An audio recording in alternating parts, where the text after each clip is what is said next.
नमस्कार।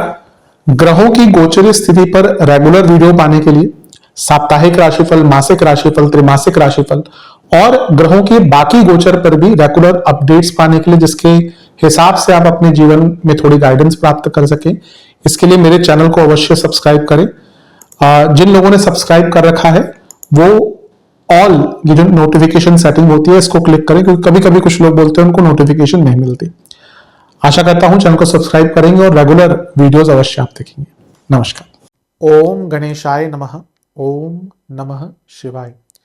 मैं निखिल ज्योतिष आचार्य आप सभी का मेरे चैनल पर पुनः स्वागत करता हूं। आशा करता हूं कि आप सभी स्वस्थ होंगे। महादेव की कृपा आप सभी पर सदैव बनी रहे। ये वीडियो कुंभ यानी कि एक्वेरियस के लिए बहुत विशेष है, क्योंकि ये वीडियो है जुलाई अगस्त सितंबर 2026 के त्रैमासिक राशिफल के बारे में। कैसा रहेगा कुंभ के लिए जुलाई अगस्त सितंबर, इस 90 दिन का कालखंड ग्रहों के गोचरीय अवस्था के हिसाब से, उसका विवेचन मैं इस वीडियो में करूंगा। मेरे चैनल पर मासिक राशिफल आते हैं जिसमें जो जीवन की प्रमुख चीज़ें होती हैं, करियर आदि, business, health, love life, married life, इन सभी पे एक विवेचन करता हूँ। साप्ताहिक राशिफल चंद्रमा की गति पे आधारित हर हफ्ते ही आते हैं, और जो बाकी भी बड़े ग्रहों के गोचर हैं, जैसे अभी बृहस्पति का हुआ, उन पर वीडियो बनाता ही, और यथासंभव बाकी भी कुछ वीडियोस में मेरे चैनल पे आते ही हैं। लेकिन इन सभी में से त्रैमासिक राशिफल एक बहुत ही विशेष स्थान ग्रहण करता है उन लोगों के लिए जो ये समझते हैं कि ग्रहों के प्रभाव को समझकर अपने जीवन को जीना, किस प्रकार से, क्या अच्छा गोचर हो रहा है वहाँ पे लाभ उठाएं, क्या बुरा हो रहा है वहाँ से बचें। ऐसे लोगों के लिए अवश्य जो राशिफल हैं ये बहुत उपयोगी होते हैं, क्योंकि इसमें 90 दिनों में होने वाले ग्रहों की गतिविधियों पर मैं विवेचन करता हूँ। और यकीन मानिए जो जुलाई अगस्त सितंबर का महीना है इसमें बहुत कुछ घट रहा है। कुछ हाइलाइट्स की ही अगर मैं चर्चा करूं तो जुलाई के महीने में शुक्र केतु की युति होगी। शुक्र आपके योग कारक है, तो उनकी केतु के साथ युति थोड़ा अवरोध ला सकती है।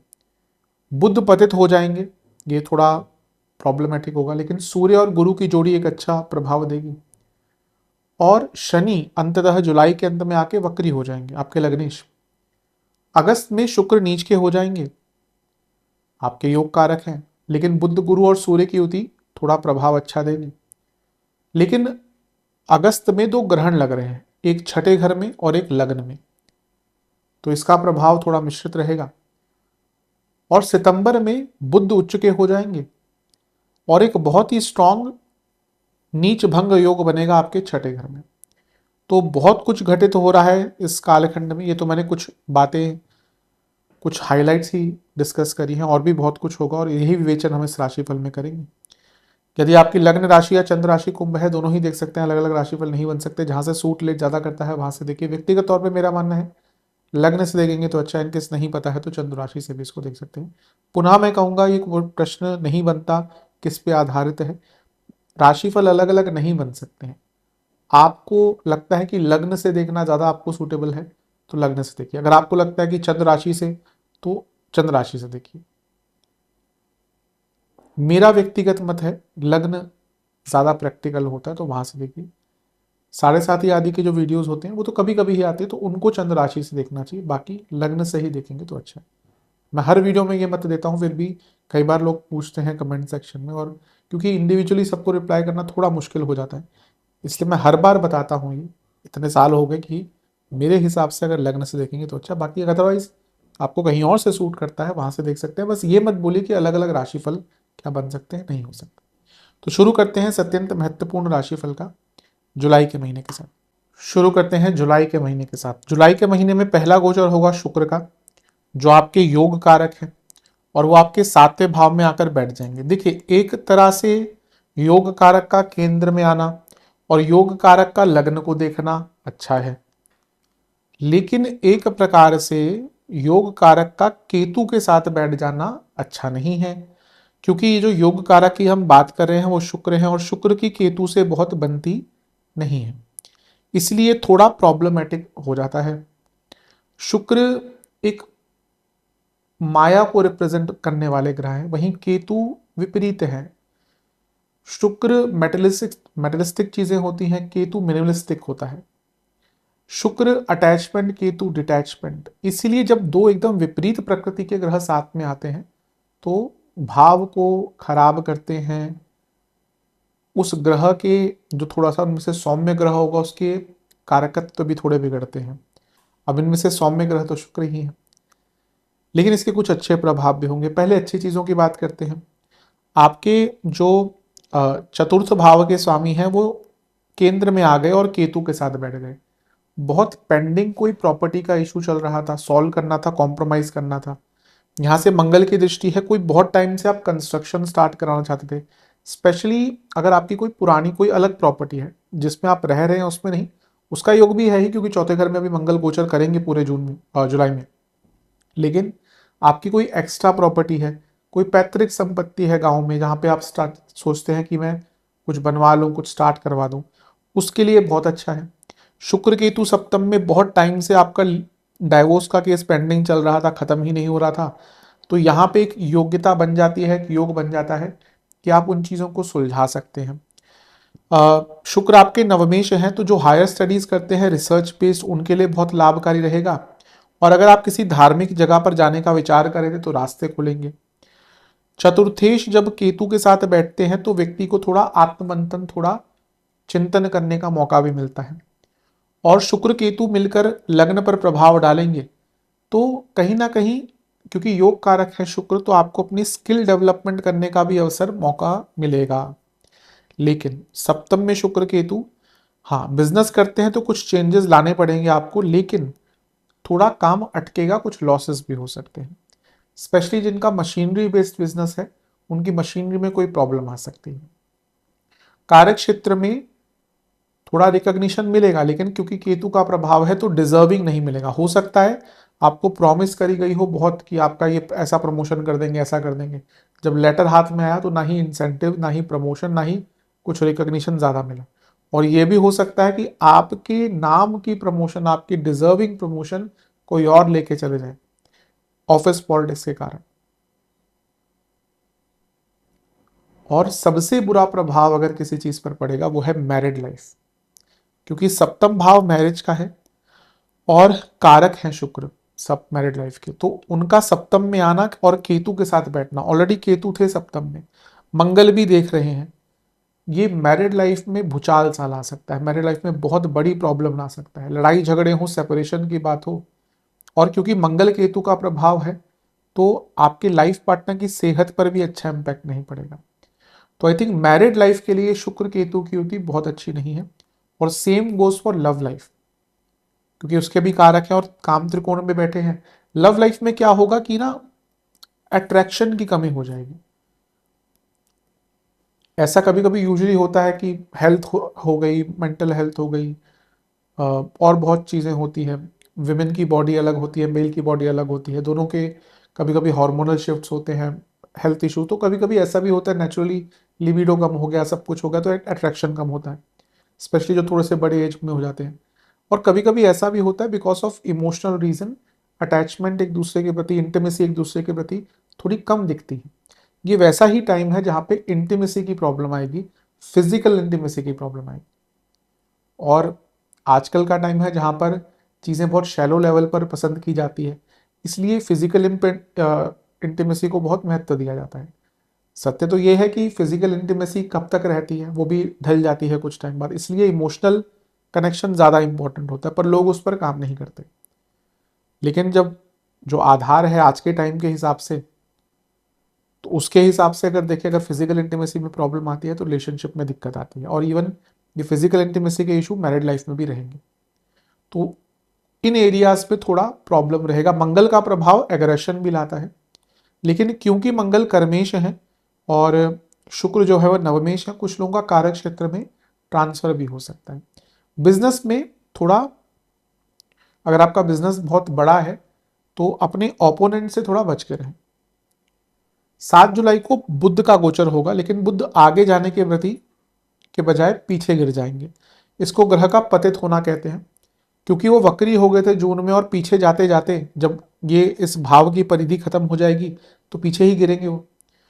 पंचम में वक्री और पतित बुध। अभी मैंने रिलेशनशिप की बात करी, 7 जुलाई को, पहले 4 जुलाई का शुक्र का प्रभाव अच्छा नहीं, फिर एक पतित ग्रह पंचम में, बिल्कुल अच्छा नहीं है रिलेशनशिप के। कई लोगों के ब्रेकअप हो सकते हैं यहाँ पे, कई लोगों के बीच में भयंकर मिसकम्युनिकेशन हो सकती है। स्टूडेंट्स के लिए अच्छा नहीं होगा, कारक भी है, पंचमेश भी है, ध्यान भटकेगा, एग्जाम्स में गलतियां होंगी, रिटेंशन पावर नहीं रहेगी, और कहीं ना कहीं गलतियां होने की संभावना और भाग्य भी बहुत साथ नहीं देगा। और सबसे ज्यादा केयरफुल रहना है किसको? गर्भवती महिलाओं को, क्योंकि पंचम में बुध भी अच्छे नहीं, वक्री बुध भी अच्छे नहीं, और पतित बुध तो बहुत खराब है। तो अगर आप गर्भवती महिला हैं, 7 से 24 तारीख, बी वेरी केयरफुल, बहुत केयरफुल रहिएगा, टाइम अच्छा नहीं है। आपके अपने संतान से संबंध बिगड़ सकते हैं। और सबसे बड़ी बात है, बुध बुद्धि के कारक है, राहु का प्रभाव, वक्री बुध और Rahu, a very fatal combination, a very deadly combination. हाँ, कुछ कुछ बड़े बड़े स्कैमर्स की कुंडली में ये योग होता है, जो बड़े बड़े टेक्निकल क्राइम या बड़े बड़े क्राइम्स करते हैं जिसपे माइंड इन्वॉल्वमेंट होता है, वहाँ पे यूजुअली बुध वक्री पाए जाते हैं, क्योंकि वो उल्टी खोपड़ी से काम करते हैं ना। अब एक व्यक्ति कोडिंग कर रहा है, एक व्यक्ति हैकिंग के लिए तैयारी कर रहा है, हैकाथॉन्स भी होते हैं कई जगह पे। तो अब हैकिंग के लिए, अब आ, उल्टे सीधे प्रकार के काम करने के लिए वहाँ पे आपको वक्र बुध और राहु का प्रभाव चाहिए होता है। तो वैसा आप काम करते तो बहुत अच्छा है, लेकिन अदरवाइज, अब क्योंकि वो काम बहुत कम लोग करते हैं, लेकिन अदरवाइज यहाँ पे इतने गलत निर्णय लेने की संभावना हो जाएगी ना, आपका एनालिसिस की क्षमता ही नहीं रहेगी। आप इतने गलत निर्णय लेंगे कि आप 2 महीने बाद सोचेंगे कि काश मैं वहां पर रुक गया होता या रुक गई होती। इसीलिए मैं ये कहूंगा, 7 से 24 बी वेरी काम, शांत रहिए, कोई बड़े निर्णय नहीं लेने, आराम से सब चीज करनी है, हड़बड़ी में कुछ नहीं करना, जल्दबाजी में कुछ नहीं करना। मैं हमेशा कहता हूं, राशिफल में डूज एंड डोंट्स की तरह से देखा कीजिए। तो ये टाइम बहुत महत्वपूर्ण है बचने के लिए। आपके अष्टमेश भी हैं, पंचम में आके रिलेशनशिप में तो दिक्कत दिखा ही रहे हैं, लेकिन ये सोचने का भाव है, ये प्रारब्ध का भी एक भाव है, नवम से नवम होने के नाते ये भाग्य का भी एक भाव है। तो यहाँ पे भाग्य भी बहुत साथ नहीं देने वाला। इसीलिए जुलाई के महीने में, 7 जुलाई से 24 जुलाई, be very very very careful. बहुत गलतियां करेंगे, इसलिए कोई भी बड़े काम ना करें। अब ये नहीं कि बड़े काम ना करें तो मैंने बोल दिया तो खाना खाना छोड़ दिया, सब कुछ नहीं। कोई भी बड़े डिसीजन जो थोड़े, जिसका लाइफ पर प्रभाव पड़ सकता है या बहुत बड़े स्तर पर प्रभाव पड़ सकता है, उनमें अगर लेने ही पड़ रहे हैं तो किसी से राय लेकर, वरना अवॉइड कीजिएगा। मेंटली बहुत डिस्टर्ब रहेंगे इस टाइम, क्योंकि बुद्ध बुद्धि के कारक है ना। 16 जुलाई को सूर्य का गोचर होगा, वो कर्क में आ जाएंगे, थोड़ा ठीक है। छठे घर के सूर्य अच्छा प्रभाव देते हैं, थोड़ा रिलीफ का काम मिलेगा। और शिवराज योग भी बन रहा है, तो कार्य क्षेत्र में जो दुविधाएं आ रही थी वो दूर होंगी। थोड़ा अपनी कैपेबिलिटीज पर विश्वास बढ़ेगा। लीगल प्रॉब्लम, सरकारी बाधाएं, कोई सरकारी एग्जाम है, सरकारी जॉब का एग्जाम है, इंटरव्यू है, एंट्रेंस एग्जाम है, उसके लिए बहुत अच्छा है। तो ये शिवराज योग तो आपके लिए अच्छा रिजल्ट देगा। और क्योंकि गुरु आपके लाभेश और धनेश है, तो अटका हुआ पैसा, अटका हुआ कोई सरकारी काम, और अगर सरकारी काम ही करते हैं, जॉब है या का बिजनेस है जो सरकार से संबंधित है, उसमें भी बहुत लाभ मिलेगा। 24 जुलाई को बुध मार्गी हो जाएंगे, तो ये एक बहुत अच्छी चीज है कि जो बुध ने पतित, देखिए पतित ग्रह बहुत खतरनाक होता है। अब ग्रह बार बार भी पतित नहीं होता। अब जैसे बुध है, वो हर साल में एक बार पतित होते हैं, बाकी ग्रह कभी कभी पतित होते हैं। बृहस्पति भी होंगे, लेकिन उनको हम टेक्निकली नहीं कह सकते, क्योंकि वो आगे चले गए थे, वो तो अतिचारी हैं, तो वो अपनी नॉर्मल अवस्था में आएंगे, तो उनको टेक्निकली पतित ही होंगे जब वो अगले साल वापस कर्क में आएंगे। लेकिन वो उस प्रकार के प्रभाव नहीं देंगे नेगेटिव, जितना बुध दे सकते हैं। इसीलिए फिर से कहूंगा, दोहराऊंगा, 7 से 24 जुलाई जो भी मैंने एरियाज बोले हैं, even financially do not invest, बहुत दिक्कत हो सकती है। लेकिन ये 24 को मार्गी हो जाएंगे तो थोड़ा रिलीफ मिलेगा। लेकिन शनि महाराज कहेंगे कि कैसे इतना मैं आराम से आपको आगे बढ़ने दूं, क्योंकि 27 जुलाई को वो हो जाएंगे वक्री।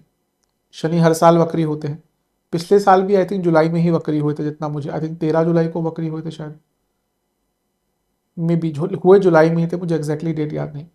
तो यहाँ पे भी शनि वक्री हो रहे हैं। अब प्रॉब्लम यहाँ पे ये है कि शनि वक्री तो हो रहे हैं, लेकिन वो एक अतिचारी ग्रह से दृष्ट है, यानी कि गुरु। इसीलिए आपका कुटुंब भाव एक ऑपोजिट फोर्सेस में फंस गया। फिर से कहूंगा, नो बिग फाइनेंशियल डिसीजंस, वाणी पर बहुत कंट्रोल जुलाई के एंड में, कारक क्षेत्र में गलतियां हो सकती हैं, और सबसे बड़ी बात है कुटुंब में दिक्कत, कुटुंब में किसकी तबीयत खराब होना, कोई बहुत blunder of a financial decision लेना, और थोड़ी धन की हानि भी दिखती है। इस पे मैं अलग से वीडियो बनाऊंगा अवश्य, लेकिन ये जुलाई का महीना थोड़ा उतार चढ़ाव से भरा दिख रहा है। इन सारे ही एरियाज पे आपको ध्यान देना है। अगस्त की तरफ चलते हैं अगस्त के महीने की तरफ। अगस्त का महीना भी काफी बदलाव लेके आ रहा है। पहला बदलाव तो 1 अगस्त को हो जाएगा, शुक्र का गोचर होगा, शुक्र अष्टम में आ जाएंगे। देखिए, योग कारक की स्थिति दोनों ही महीने कोई बहुत अच्छी नहीं है आपकी। पहले वो सप्तम में थे लेकिन केतु के साथ थे, अवरोधक। अब वो अष्टम में चले गए लेकिन नीच के भी हो गए, और खुद वक्री शनि से दृष्ट है। इसीलिए ये मंदता का दौर रहेगा। आप मान के चलिए कि जुलाई और अगस्त ये काफी मंद रहने वाले हैं, काफी मंद गति से जीवन चलने वाला है। कितने भी आप हाथ पांव मार लेंगे, जो काम अटकेंगे वो अटकेंगे। इसीलिए टू बी वेल प्रिपेयर्ड, आप अपने काम को पहले ही प्लान करके चलिए, टाइम मैनेजमेंट करके चलिए, ऑप्शंस ढूंढ के चलिए कि भाई अगर ये काम ऐसा नहीं होता तो मेरे पास इसका एक अल्टरनेटिव होना चाहिए।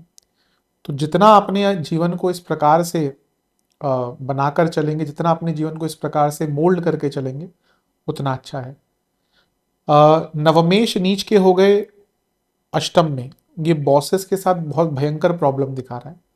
जुलाई अगस्त दोनों ही बॉसेस तंग करेंगे, मैनेजमेंट से इश्यूज हो सकते हैं जिन जो कार्य क्षेत्र में काम करते हैं। और क्योंकि वो चतुर्थेश भी हैं, ये माता जी की सेहत के लिए भी अच्छा नहीं है, और घर में भी एक अनिश्चितता का दौर, एक उच्चाट सा माहौल रहेगा जहाँ पे किसी का एक दूसरे से बातचीत करने का मन नहीं करेगा। इमोशनल लाइफ में थोड़ी हैवीनेस दिख रही है, मैरिड लाइफ में फिर से एक अनिश्चितता दिख रही है, किसी और का इन्वॉल्वमेंट हो सकता है, और मोरालिटी का इशू होता है जब शुक्र अष्टम में गोचर करते हैं, वो भी नीच के। किसी और का इन्वॉल्वमेंट अगर उसकी संभावना दिख रही है तो एक बार देखिएगा, पता कीजिएगा। मैं हमेशा कहता हूँ कि शक नहीं करना चाहिए, लेकिन कभी कभी ऐसा गोचर होता है कि थोड़ा देख भी लेना चाहिए। और अष्टम भाव के शुक्र, क्योंकि वो आपके योग कारक हैं, जब वो अष्टम में चले गए और नीच के हो गए और वक्री शनि से दृष्ट है, तो जीवन में अनिश्चितता बढ़नी शुरू हो जाएगी। आप हर चीज को लेकर इनसिक्योर और अनसर्टेन हो जाएंगे। तो ये थोड़ा सा कष्टकारी अवश्य दिख रहा है। मैरिड लाइफ, लव लाइफ में कोई बहुत सुधार नहीं आएगा, बल्कि क्योंकि अब अष्टम का प्रभाव भी आ गया और वक्री शनि का प्रभाव भी आ गया, तो जैसे मैंने कहा, एक अनिश्चितता, ट्रस्ट इश्यूज और डिटैचमेंट बढ़ेगा।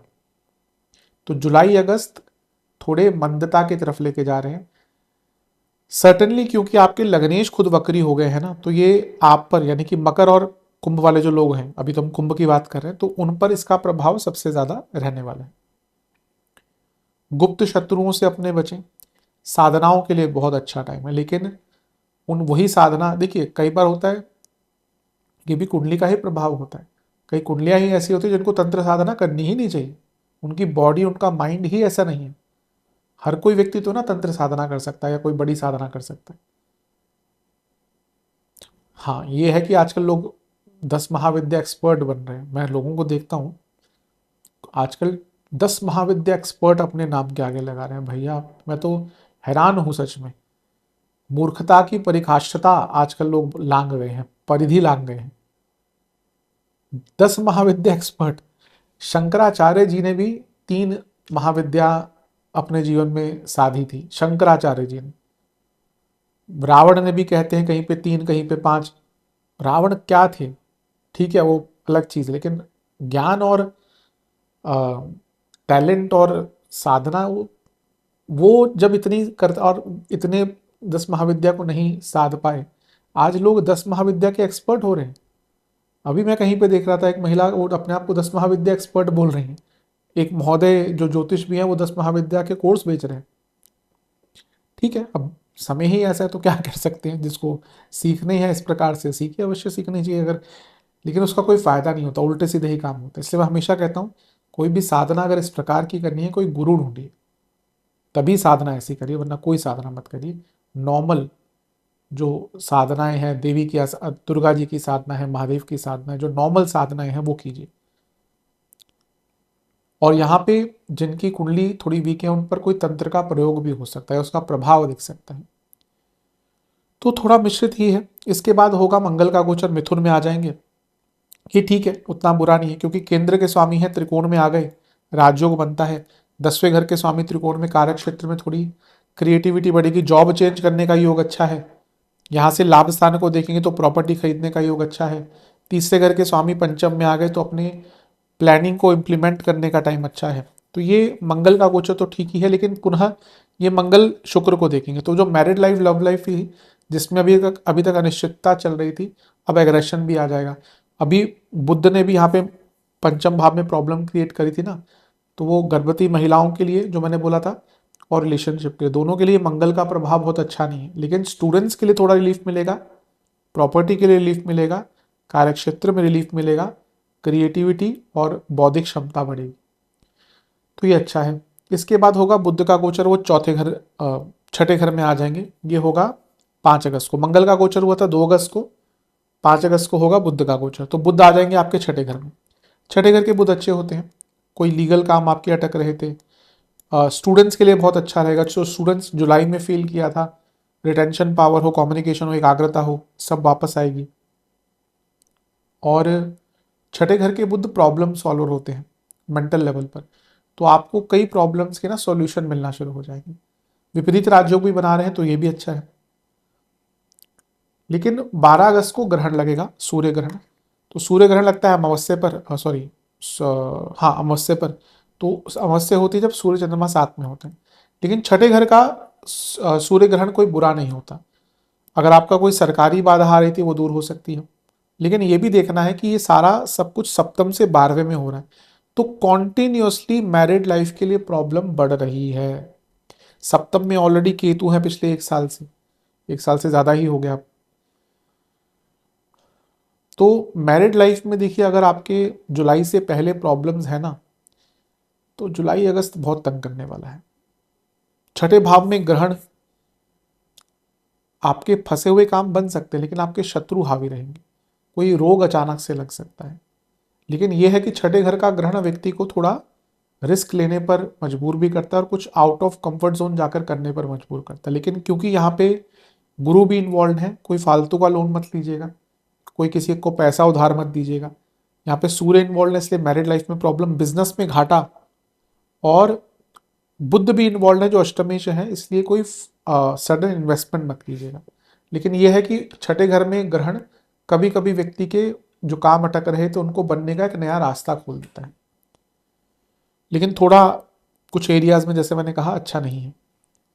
हेल्थ पर बहुत ध्यान दीजिएगा, बाहर का खाना, मेटाबॉलिक प्रॉब्लम्स यहाँ पर बहुत तंग करेंगे।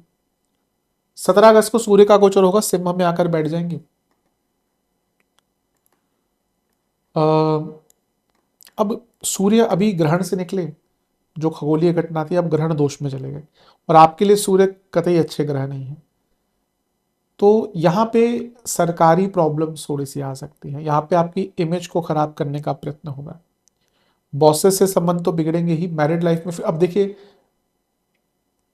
पहले शुक्र का प्रभाव, सप्तम में प्रभाव, फिर सप्तम से 12वां, अब सप्तमेश ही केतु के साथ आ गए, तो कहाँ से मैरिड लाइफ में प्रॉब्लम बची। इवन ये टाइम उनके लिए भी थोड़ा कष्टकारी होगा जो विवाह के प्रोसेस के थ्रू जा रहे थे, भाई बातचीत चल रही थी, कुछ ऐसा हो रहा था, तो बातचीत अटक सकती है, कुछ ऐसी बाधाएं आ सकती, तो थोड़ा कष्टकारी है ये। और सबसे बड़ा तो कहूंगा जो लोग सरकारी जॉब करते हैं या बड़े ओहदे पे हैं, सरकार से जुड़े काम करते हैं, अब देखिए सरकारी जॉब जाती नहीं है, लेकिन कभी कभी होता है, ऐसा नहीं कि नहीं जा सकती, जाती है लोगों की, लेकिन वो एक बहुत रेयर सिनेरियो है कि आपने कुछ बहुत ही बुरा कर दिया, तो यहाँ पे उस चीज के योग बन रहे हैं। अदरवाइज क्या है कि आप सरकारी जॉब करते हो या जीवन में बड़े ओहदे पे हो, कुछ लोग जानबूझकर आपके नाम को धूमिल करने का प्रयास करेंगे। तो सूर्य क्या है, हमारी गुडविल है ना, सूर्य हमारी पहचान है, आपका वर्चस्व क्या है, सूर्य है। आपकी कुंडली में अगर सूर्य बली है, लोग आपकी बात सुनेंगे। आप देखिए, आप कभी गैदरिंग में चले जाइए, भले आपके कजन हो, भाई बहन हो, रिश्तेदार हो, अगर 18-20 लोग हैं तो कोई एक ही होगा या दो ही होंगे जिनकी बात हर कोई मानेगा।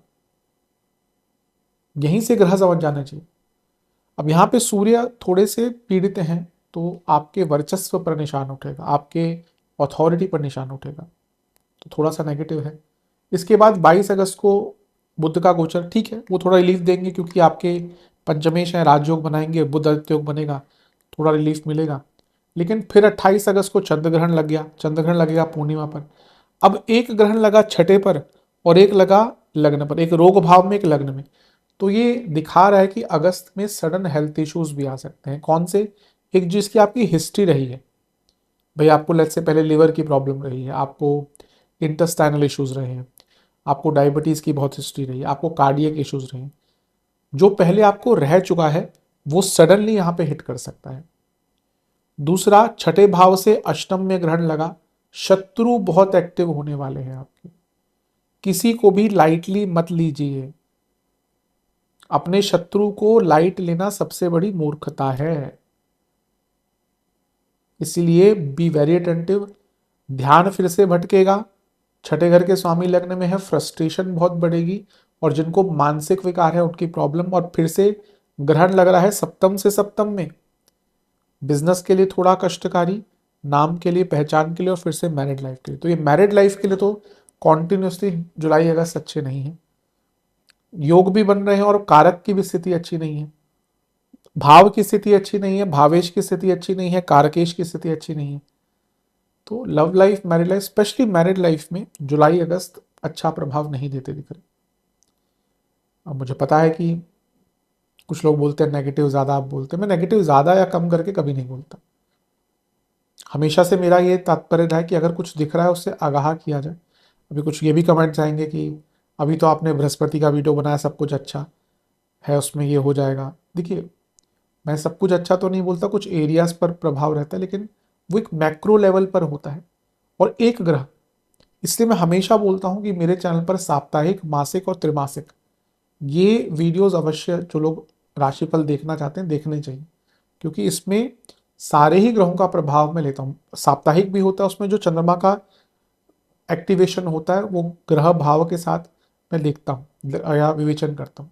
इसलिए त्रिमासिक राशिफल, मासिक राशिफल ये बहुत महत्वपूर्ण होता है। यहाँ पे चीज़ें बदलती हैं, तो इन सारे ही एरियाज पर ध्यान दीजिए, अपने नाम पहचान को बहुत बचा कर रखिए। सितंबर की तरफ चलते हैं सितंबर के महीने की तरफ। सितंबर का महीना एक ऐसा महीना है जो रिलीफ देगा, बहुत बड़े स्तर पर रिलीफ देगा। पहला गोचर 2 सितंबर को शुक्र का होगा और शुक्र आपके भाग्य स्थान में बैठ जाएंगे। सबसे बड़ी बात क्या है, योग कारक की स्थिति 2 महीने बाद जाकर सुधर रही है, तो भाग्य स्थान में आ गए, भाग्येश भी हैं, योग कारक भी हैं, तो बहुत सुंदर अवस्था है। पहले अगर हम देखें तो शुक्र केतु के साथ आए थे, फिर अष्टम में नीच के हो गए, वक्री शनि का प्रभाव। अब ये भी केतु का प्रभाव भी गया, अष्टम भाव भी गया, नीच प्रभाव भी गया, और अब आ गए अपनी ही राशि में और अपने ही भाव में। तो योग कारक भी बली हुए, भाग्येश भी बली हुए। तो जो जुलाई अगस्त की प्रॉब्लम्स थी ना, वो सितंबर के स्टार्ट होते ही दूर होना शुरू हो जाएंगी। धन की हो, आर्थिक दृष्टिकोण से हो, मानसिक दृष्टिकोण से हो, और जो मैरिड लाइफ और लव लाइफ में भी प्रॉब्लम आ रही थी वो भी दूर होगी। पंचम से पंचम में शुक्र आए हैं, नया रिलेशनशिप भी स्टार्ट करवा सकते हैं। अगर आपने थोड़ा धैर्य रखा और अपने रिलेशनशिप को सर्वाइव करवा लिया जुलाई अगस्त में, तो सितंबर तक आते आते चीज़ें ठीक हो सकती हैं।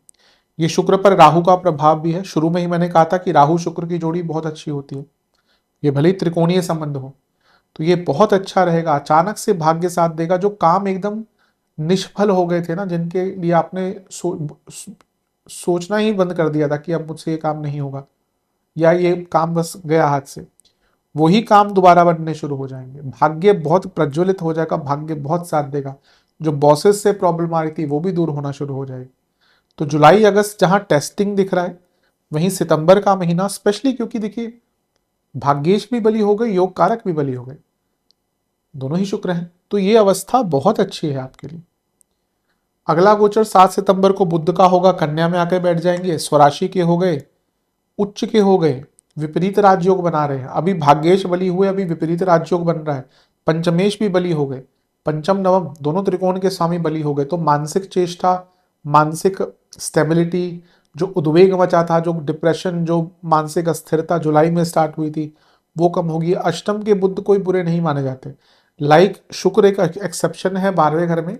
बुध धन के लिए अष्टम भाव के बहुत अच्छे होते हैं। तो बहुत बड़े धन की मात्रा, स्पेकुलेटिव मार्केट्स, रिसर्च करने के लिए अच्छा है, चीज़ों को समझने के लिए, चीज़ों की तह तक जाने के लिए बहुत अच्छा। और अपनी मानसिक, अगर एक ग्रह स्पेशली बुध या फिर चंद्रमा, नहीं चंद्रमा नहीं, बुध या फिर बृहस्पति अष्टम भाव में बहुत स्थिर प्रकार के स्थिति में होते हैं, तो ऐसे लोगों का माइंड बहुत स्टेबल होता है। अष्टम भाव अनस्टेबिलिटी देता है, लेकिन अष्टम के अच्छे बुध और अष्टम के अच्छे बृहस्पति ये बहुत स्टेबल और बहुत डीप थिंकिंग माइंड देते हैं। तो यहाँ पे भी स्थिति बदल रही है। हाँ, पंचम में अभी भी मंगल है और पंचमेश अष्टम में है, तो वो संतान प्राप्ति वाली बात जो मैंने कही थी उस पर थोड़ा रिलीफ तो मिलेगा, क्योंकि वैसा योग नहीं है, लेकिन गर्भवती महिलाएं अभी भी केयरफुल रहें। जो सैरोगेसी, अडॉप्शन आदि के प्रोसेस से या कुछ मेडिकल हेल्प के प्रोसेस से आगे बढ़ना चाहती हैं, उनके लिए महीना अच्छा है। इसके बाद 17 सितंबर को सूर्य का गोचर होगा, वो भी अष्टम में आ जाएंगे। बुध आदित्य योग बनेगा। ठीक है, सूर्य का अष्टम में आना फिजिकल हेल्थ के लिए अच्छा नहीं होता। नेत्र विकार, हड्डियों की problem, gall bladder, liver, kidney की प्रॉब्लम जिनको है दिक्कत बढ़ेगी। इन्फेक्शंस बहुत हो सकते हैं, और महिलाओं में यूट्रस तो पुरुषों में प्रोस्टेट की दिक्कत आ सकती है। 18 सितंबर को एक ऐसा योग बनेगा जो बहुत सालों बाद बनता है, मंगल का नीच भंग। अब मंगल का नीच भंग तो अगर मंगल नीच के होते हैं तो हो ही जाता है चंद्रमा से, क्योंकि चंद्रमा 1.5 महीने के मंगल का गोचर होता है। तो चंद्रमा 1.5 महीने में एक बार मंगल के साथ भी बैठेंगे और एक बार उनके सामने भी आएंगे, तो नीच भंग हुआ।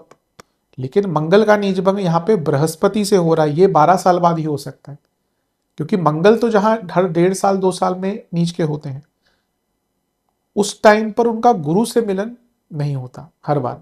वो तभी हो सकता है जब गुरु भी कर्क में गोचर कर रहे हैं। तो यहाँ पे वैसी ही अवस्था बनी है, 12 साल बाद ये योग बना है। और इसके साथ ही मंगल शत्रुहंता योग भी बना रहे हैं। तो देखिए, सितंबर तो आपका बेटर से बेटर होता जा रहा है। पहले भाग्येश योग कारक बली हुए, फिर बुध की स्थिति थोड़ी बेटर हुई, अब शत्रुहंता योग, नीच भंग राजयोग बहुत स्ट्रांग आपका बन रहा है। कार्य क्षेत्र में बाधाएं जो आ रही थी, लीगल प्रॉब्लम्स, अपने जीवन की प्रॉब्लम से निकल नहीं पा रहे थे, जो मंदता वक्री शनि और पहले योग कारक के कारण आई थी, जीवन में फ्रस्ट्रेशन जो बढ़ रही थी, हर काम जो डिले हो रहा था, कॉम्प्रोमाइजेस नहीं हो पा रहे थे, मशीनरी की प्रॉब्लम घर में बिजनेस में आ रही थी, लोन नहीं मिल पा रहे थे, डेट चढ़ा जा रहा था, ये योग आपका बहुत अच्छा है। स्पेशली अपनी वर्थ प्रूफ करने के लिए बहुत अच्छा योग है। तो इस योग का फायदा उठाइए, ये योग बहुत श्रेष्ठ दिख रहा है आपके लिए। इस पे बेचना मैं अलग से करूंगा, जब अभी तो बहुत दूर है, लेकिन अवश्य, क्योंकि मंगल का गोचर उस पर मैं वीडियो हमेशा बनाता ही हूँ। और 26 सितंबर को बुध का गोचर होगा, वो भी तुला में आ जाएंगे। अब ये भी अच्छा है, आपके दोनों ही त्रिकोण के स्वामी साथ में आगे भाग्य स्थान में, तो ये तो सौभाग्य लक्ष्मी योग बन गया, धन लक्ष्मी योग बन गया, भाग्य योग बन गया। दो त्रिकोणों के स्वामी का संगम और अच्छे स्थान में बहुत अच्छा योग होता है। तो आपके लिए सितंबर ड्रास्टिकली चीजों को इंप्रूव करेगा। फिर से कहूंगा, July August not looking very favourable in many aspects. मैंने विवेचन कर ही दिया, जो जो मैंने कहा चीजें उस पर ध्यान दीजिए। लेकिन सितंबर बहुत एक अगर कॉन्ट्रास्टिंग और ड्रास्टिक डिफरेंस देखना है ना आपको अपनी लाइफ में, तो ये सितंबर का महीना ही दिखाएगा। क्योंकि जहां 2 महीने आपको ऐसा लगेगा कि सब हार गए, सब कुछ खत्म हो गया, सब समाप्त हो गया, जीवन नीरस हो गया, जीवन में कोई आशा की किरण ही नहीं बाकी, वहीं जैसे ही सितंबर आएगा तो जीवन पुनः जागृत हो जाएगा। तो ये महीना आपका बहुत श्रेष्ठ दिख रहा है, इसका बहुत लाभ उठाइए। हर प्रकार के योग आपके लिए शुभ ही दिख रहे हैं। राहु का प्रभाव भी रहेगा, तो कुछ रिस्क टेकिंग एबिलिटी और अपॉर्चुनिटीज खुलेंगी आपके लिए। तो सितंबर का महीना बहुत अच्छा है। उपाय की बात कर लेते हैं। सबसे पहले आपको कुछ दान की चीजें करनी है। शनिदेव के मंदिर में आपको काली उड़द की दाल, काले चने और सरसों के तेल का दान करना है। और फिर वहीं पर एक 4 मुखी सरसों के तेल का दिया अर्पण करना है, जिसमें काली सरसों, पीली सरसों और अक्षत हो। और वहीं पर बैठकर आपको ओम सूर्य पुत्राय नमः, और ओम मंदाय नमः, इन दोनों मंत्रों का 108 बार जाप करना है। हनुमान जी के मंदिर में एक चमेली के तेल का दिया अर्पण करके लाल जो मसूर की दाल होती है, गुड़ का और गेहूं के आटे का दान करना है। हनुमान बाहुक का एक बार पाठ करना है। महादेव का गंगा जल, गेहूं के दाने, तिल का तेल और दूध मिलाकर अभिषेक करना है। और ओम महेश्वराय नमः मंत्र का 108 बार जाप करना है। और किसी भी वृद्धाश्रम में आपको सहयोग करना है, कुछ भी दान करना है। ये सारे ही उपाय किसी एक शनिवार को कर सकते हैं। आशा करता हूँ वीडियो काम आएगा। चैनल पर नए सब्सक्राइब कीजिए, वीडियो को लाइक कीजिए। मिलता हूँ अगली वीडियो में, तब तक के लिए ओम नमः शिवाय।